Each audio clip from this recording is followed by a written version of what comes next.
Isso é um movimento que aqui, obviamente, ele é muito louco, assim, mas nos Estados Unidos acontece muito isso, do cara que tem força na internet, que não consegue a abertura. No teu caso, você não conseguiu a abertura por falta de insistência, porque você teria aberto se você tivesse vindo morar aqui e tudo mais. Né? Porque você não morava por aqui, aí dificulta muito. Mas lá o que acontece muitas vezes, o cara não tem abertura no stand-up porque a galera é um fechado.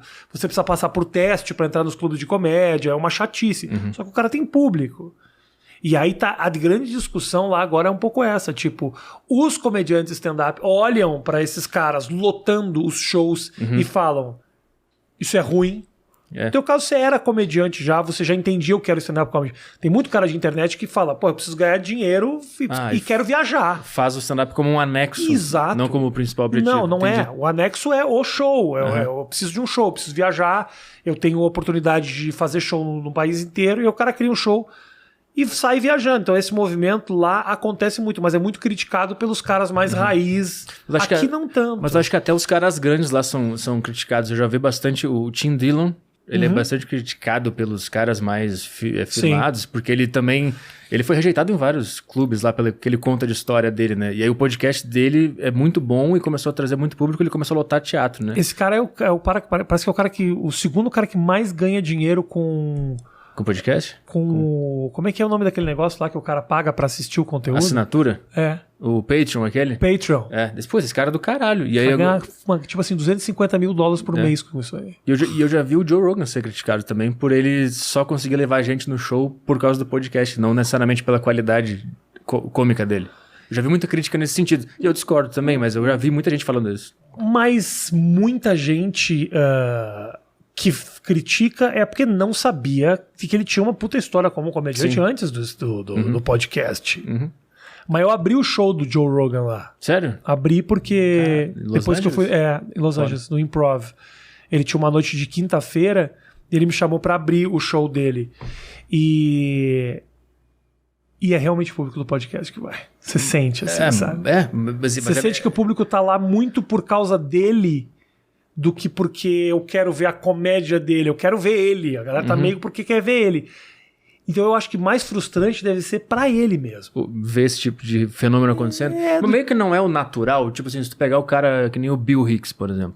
Ele chegou... Eu posso pedir, grande Matheus, você atende meu filho que ele tá me ligando e vê o que ele quer, por favor, pra mim? Desculpa. Babá eletrônica. Desculpa. Não, o Matheus faz tudo.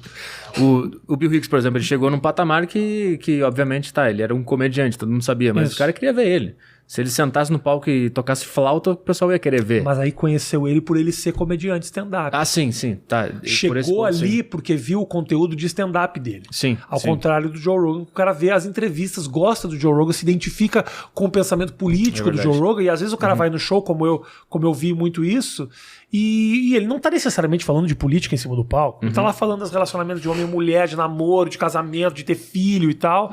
E eu não posso te dizer que é frustrante ou não. Eu vi a galera rindo muito. Eu só fico pensando se na cabeça do Joe Rogan isso não é frustrante. Mas tu percebeu que as pessoas eram no podcast, na plateia, como?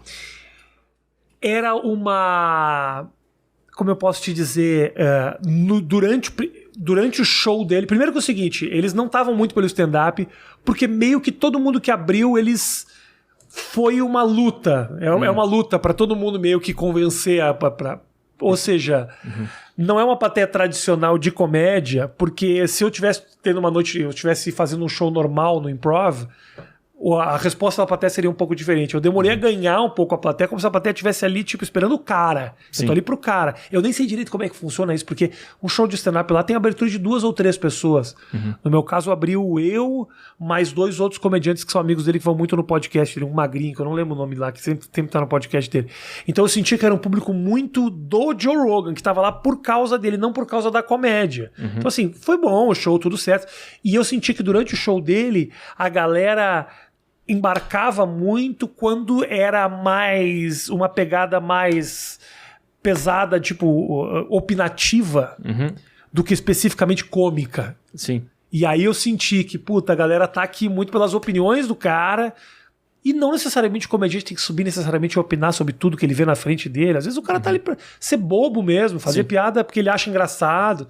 E essas eu sentia que a galera que eram boas e que a galera não embarcava tanto quanto aquelas que era pra você abraçar o meu ponto de vista. Aí eu falei, puta, eu acho que é um público que tá vindo aqui por causa mais do podcast do que pela carreira cômica do cara, que é gigantesca, de anos, assim. O cara faz isso há milênios e tal. E tem vários especiais, né? O cara faz vários coisa especiais mas eu acho que no caso, talvez a gente esteja falando de uma pessoa que você nem conhece. O Joe Rogan é o dono do maior podcast do mundo.